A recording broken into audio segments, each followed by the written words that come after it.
Hello, everyone. I'm Jamie Lutz, author of Pathway to Purpose, Big Ideas for Fueling Irresistible Corporate Cultures. The worst advice I ever got was stay in your lane. Stay in your lane. Jamie, you are the first person that ever shared their worst advice. So, welcome to the show. I'm glad you're here, but stay in your lane. That's bad advice. Tell me why. Well, I think it can be pretty decent advice, but it certainly doesn't feel kind of lend itself to co-creation, collaboration, creativity.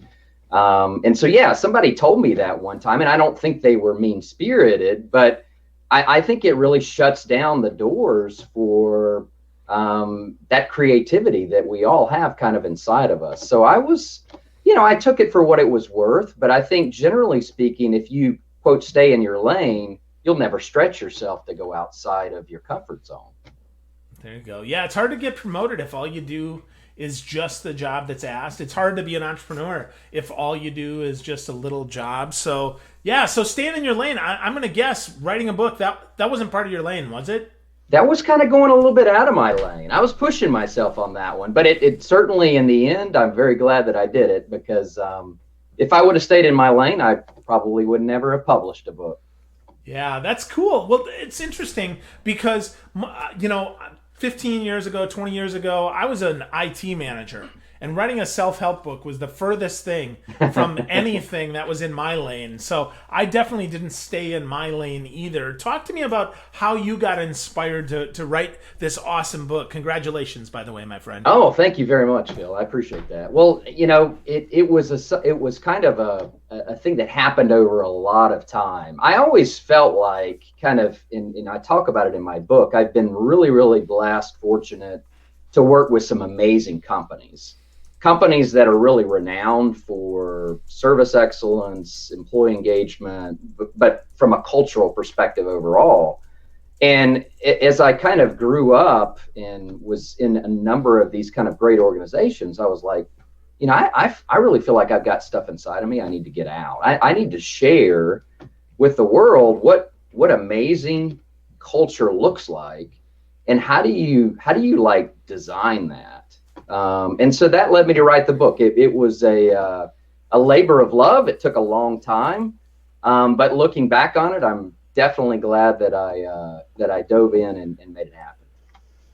Awesome. I'm glad you did too. It's interesting you say that, it was something that was inside of you that you wanted to share. I know one of my mentors, Ron Munz, said that there's two things that he wants to do every time he goes to a conference or is at an event. He said the first thing is he wants to pick something up, right? He wants to learn something. And certainly I know that, as a lifelong learner yourself, that's important. But you said the second part, and this is where a lot of people miss, and this is where I missed it first, and that is we want to drop something off, right? We want to help other people that are going to come after us with that. So who was the early mentor in your life who said, Jamie, you need to get this out of your head, man. You can't just be smart all by yourself. Wow. So there were a lot of folks on the road, on the pathway, if you will, but I would say, as it came to writing my book, I think I had a really good friend from college that encouraged me, and I'd kind of shared, this is something I'm thinking about doing. And he's like, well, don't just think about doing it, just go out and do it. And so, once the most challenging thing is getting started. So once I got started, the ball kind of moved, and then it moved some more. And I'm like, holy smokes, Phil, I can like actually finish this thing. And we had this pandemic, and, it was like, I was at home, whether I wanted to be or not. And it just kind of came together. So that one friend, and there were a number of them, but that one friend specifically is like, no, don't just talk about it. You need to go out and do it. And so I did. That's awesome, man. Yeah. That's so awesome. Yeah, we always need that one person who believes in us, maybe even before we do, to help us get moving in the right direction. So as we shift from that kind of mentorship to mentorship as a leader, you talk about irresistible corporate culture. So what does that mean, Jamie? Can you define that for us so we understand and frame the conversation in the right way today? Yeah. So I believe that we're all hardwired to want to make a difference, right? That we don't want to, inside of us, we don't want to just make a living. but we want to make a difference along the way. And so that's what I mean by irresistible is what does it take to create organizations that our people, our teammates find irresistible and our customers find unleavable. And so that's what I mean by irresistible. It's like you can't imagine not being a part of that organization. And it sounds lofty. It may even sound corny, but obviously, and I talk about this in the book, there's a lot of organizations out there that have created that type of culture and that type of atmosphere. And that's why I wrote the book. I wanted to share about that. Wow. I love that. So teammates find them irresistible, that teammates want to be there, and also the customers piece that they find that unleavable. So which comes first, Jamie? Is it customers come first or employees come first, or they have to come at the same time? I would say that it always has to start internally with the hearts. You want to try to capture the hearts and minds of your employees. You go back many years, 30, 40 years, the service profit chain was something that was talked about, and it still rings true today. And it basically just says, look, if you start with happy employees, then they're going to go out of their way to create outstanding experiences for our customers. And if our customers are happy, obviously, in terms of top line, profitability, et cetera, they're going to want to continue to use us, and they're going to want to continue to give us their share of wallet. So I think it has to start with the employee, because if I'm not happy as an employee, what incentive, what motivation would I have to go out and make my customers happy? Wow. Yeah, I completely agree. Early on in my career, I missed that. I thought that customers came first, and I probably sacrificed some team members where I didn't need to. But I've certainly learned over the years, happy employees give better milk, right? They are happier, right? So coming from Wisconsin, that's more of a Wisconsin joke than it is calling employees cows. That's not what I'm trying to say there, right? But coming from Wisconsin, that's probably a funnier joke for me. But I think about that, right? I think about that, and I think about employees first. So let's talk about that. Let's break that down. How do we intentionally get started creating this irresistible culture? What's the first step?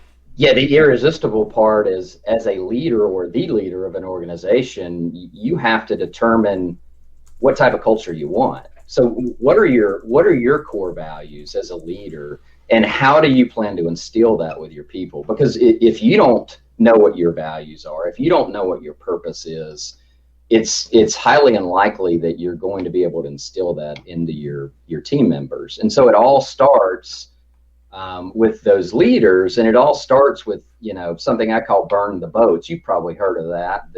There are things that are non-negotiable. And when I used to work with Ritz Carlton, and we used to say, we will move heaven and earth on behalf of our customers. Now, they may have to pay for it, but we will do anything it takes to make sure that their experience is world class. And so, it all starts with putting a line in the sand. As long as it's not illegal, immoral, or unethical, hey, we're going to do what it takes. Now, they may have to pay for it, but we're going to do what it takes. Yeah, that's so interesting, right? Because so many times just the default answer is no. But truly, if people want something, they will pay for it, or they'll realize, well, maybe they don't want it as badly as they thought they did. So that's really, really interesting. I really, really think that's super, super important. So give us another example. I know that you've worked with Pat Williams from the Magic and stuff like that. So give us another example of how that plays out, Jamie. Yeah, I mean, so I'll give you an example of, working with the Magic. Part of my role many years ago was creating that irresistible experience for our fans. They had a minor league hockey team. They, of course, had the Orlando Magic. They had a WNBA team and a health and wellness facility. And there were, many cases where I was kind of responsible during the games for service recovery. And, for whatever reason, you're always going to have fans that are not happy, not just because of the product on the floor, but something else perhaps wasn't going well. And I can remember numerous situations where fans, season ticket holders, during the game came and voiced a frustration about something. And, you have to really be willing to listen to them in the moment, and not try to necessarily solve the issue before they get it off their chest, because that's really a period of insanity when they are first upset. The thing is, you don't, customers generally are okay if you're not able to resolve the issue, as long as they feel like they're being heard.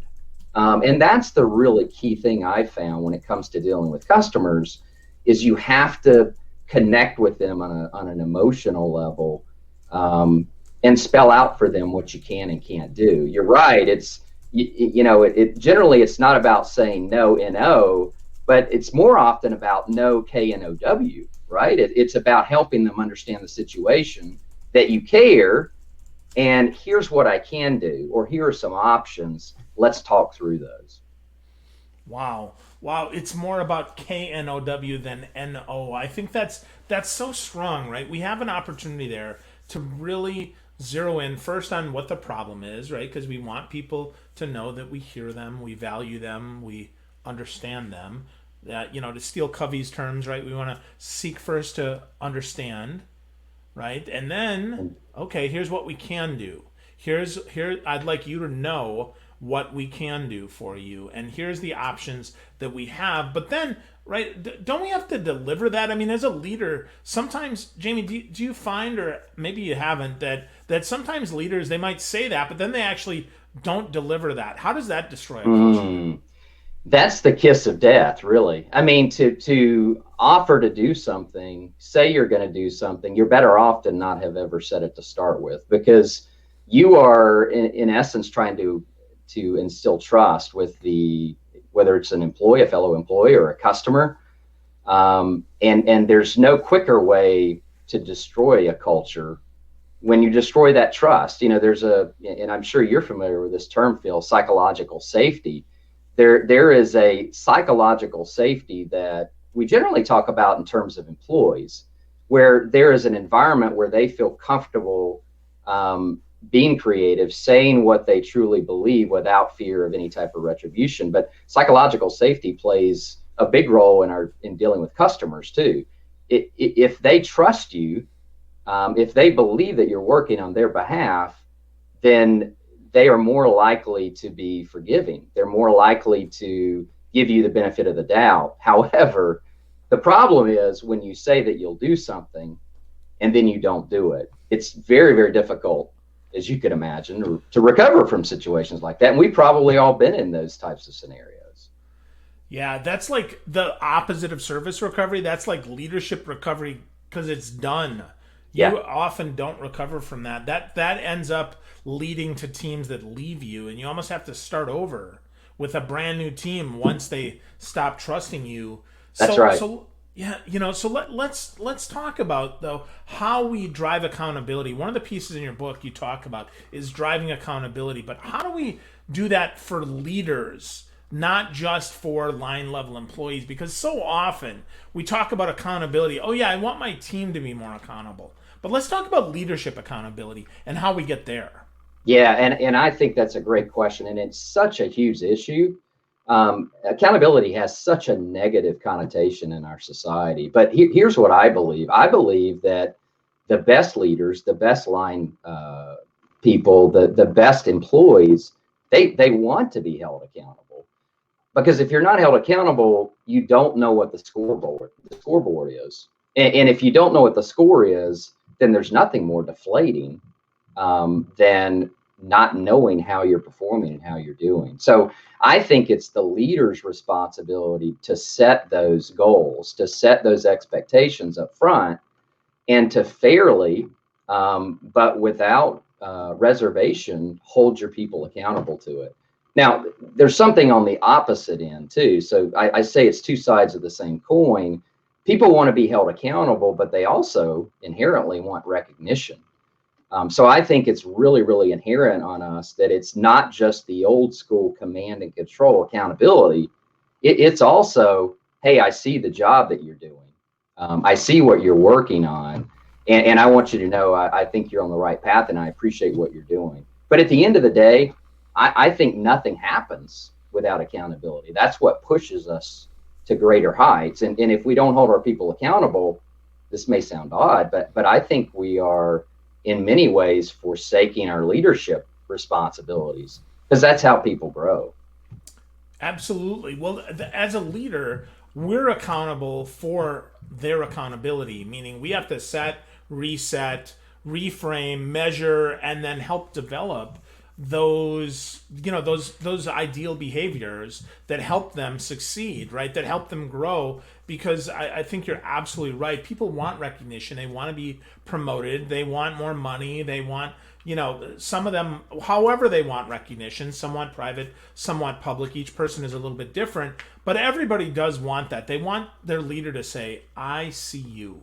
I see the work you do. I see the efforts you put in. I see the impact that you have on our organization. So have you had, leaders that have helped you see this accountability, Jamie? Where did you learn this? Yeah, absolutely. And I'm probably, Mike, like most people out in the audience, I've had both sides, right? I've had people that practiced accountability with a hammer and others that practiced it in more like a helper, right? I want to help you get to where you want to go. But there was a particular manager I had some years ago that was really, really stringent about accountability and setting goals and meeting those goals.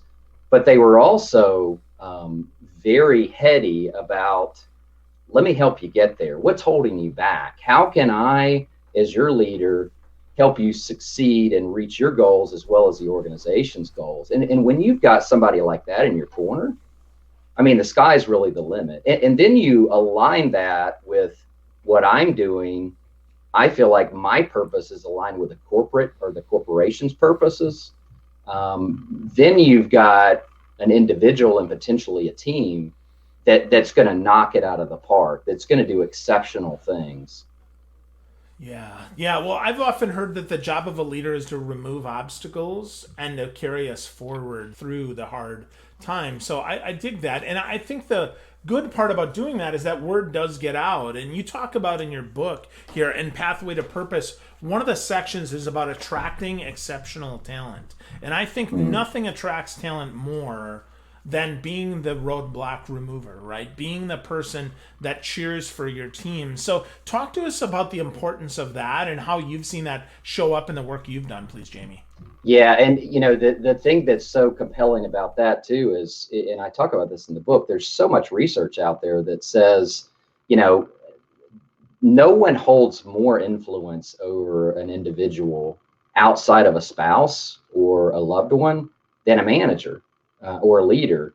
And that's a huge responsibility. So I think you're right. Our role as managers, as leaders, is to clear the path. It's to make the path clear for our people to be successful. Now, sometimes there may be a tendency to overprotect our people. But I think we're also doing them a disservice when we try to do that as well. We've got to open up the opportunity for them to be the best version of themselves. And it's our role as a leader to make that possible.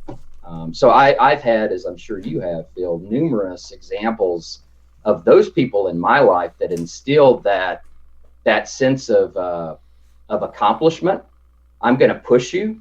I'm going to push you really hard, but I'm doing it in your best interest so that you can be successful and so that you would achieve what you may not have otherwise achieved without me as a leader. And I think we all want to look back someday, and for those people that we led, we want to believe and we want to hear from them that, hey, you were challenging, you were tough, but you also loved me. You also pushed me, and I would never have gotten where I was today if it weren't for you helping get me there.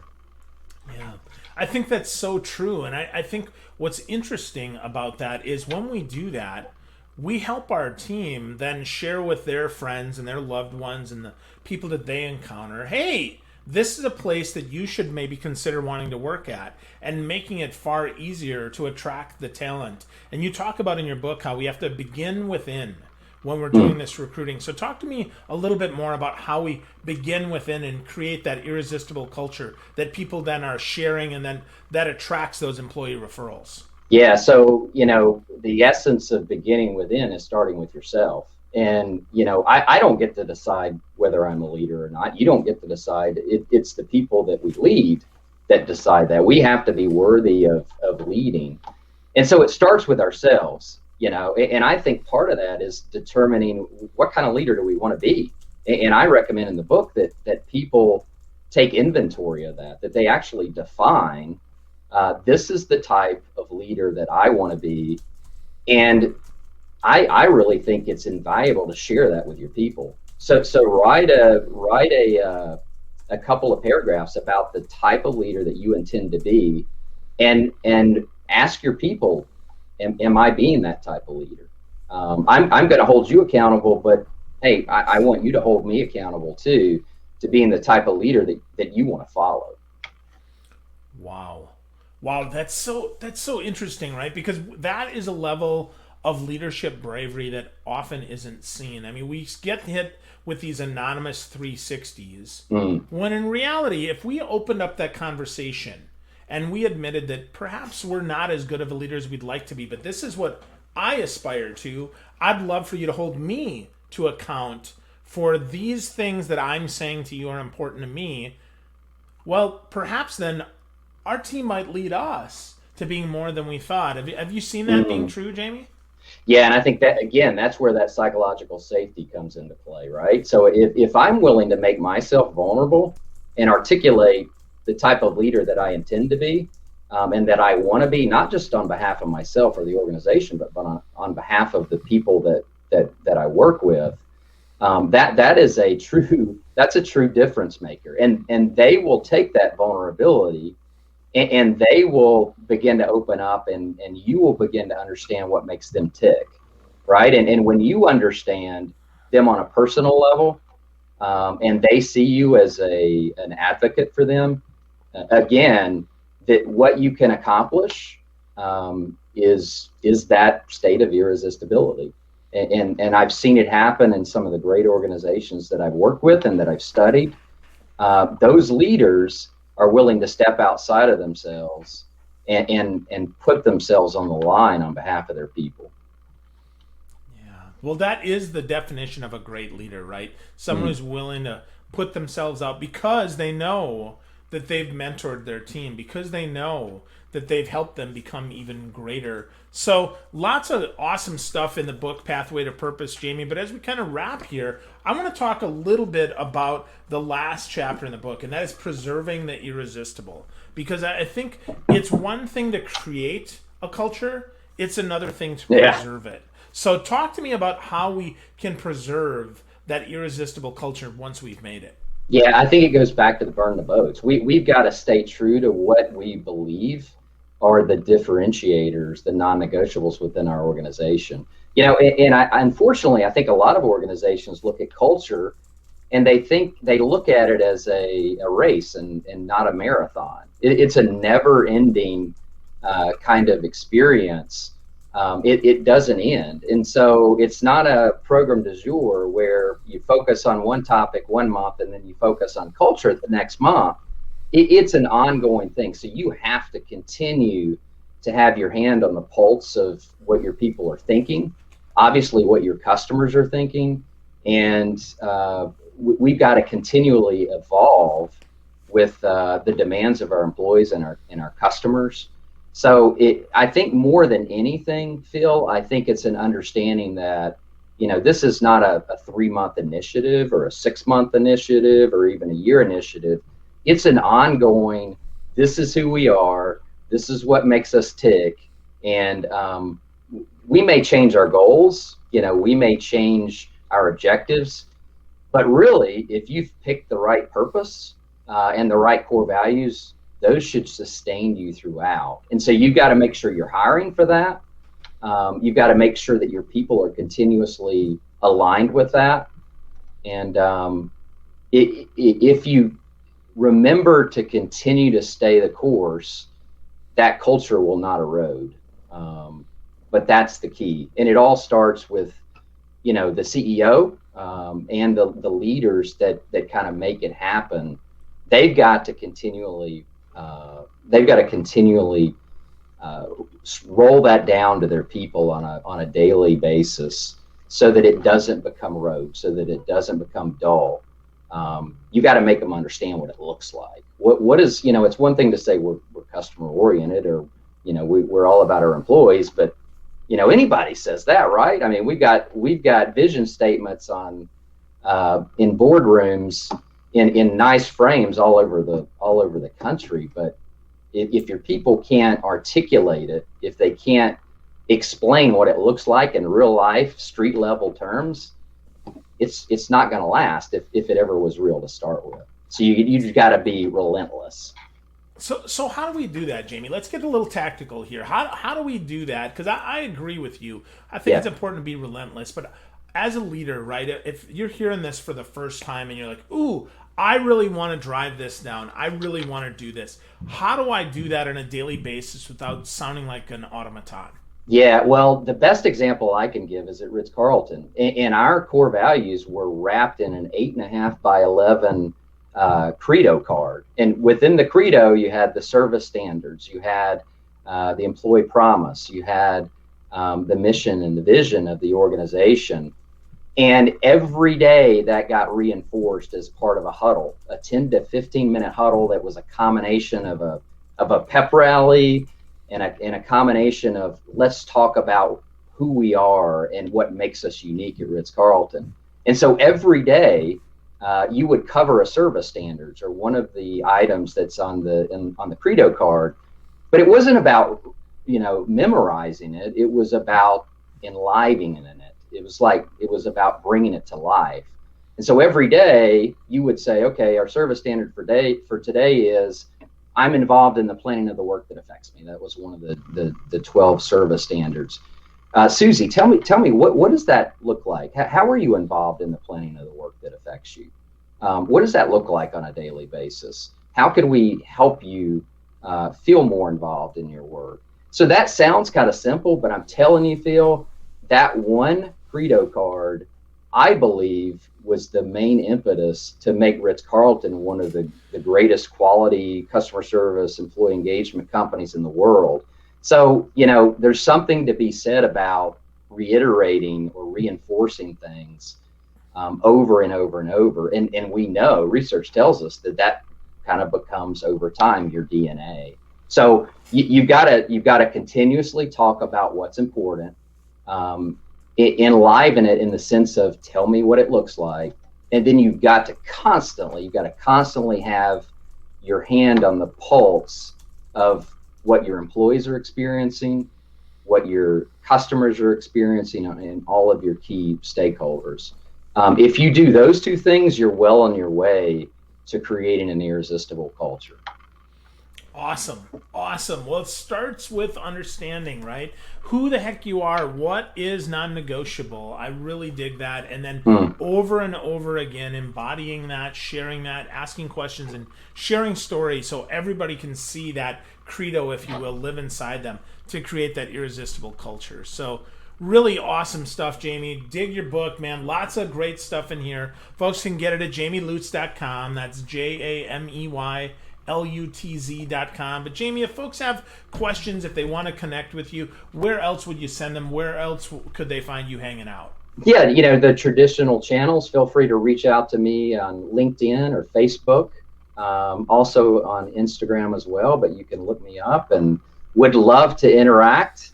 Would love to get your feelings about what we talked about today. And gosh, I'm sure there's plenty of things that I could learn from our audience as well. But Phil, such a great opportunity to talk about this, and you're one of my favorite people as it relates to podcast, and I'm just excited and jazzed that, hey, I got the opportunity to hang with Phil today. Oh, well, you're so kind, man. Well, congratulations on your book, Pathway to Purpose. It's a fantastic book, folks. You should get a copy. It's at jamielutz.com. That's JAMEYLUTZ.com. Thanks for listening, everyone. And Jamie, thanks to you, my friend, for spending a little time with me today. I really My appreciate it. pleasure. My pleasure. Take care.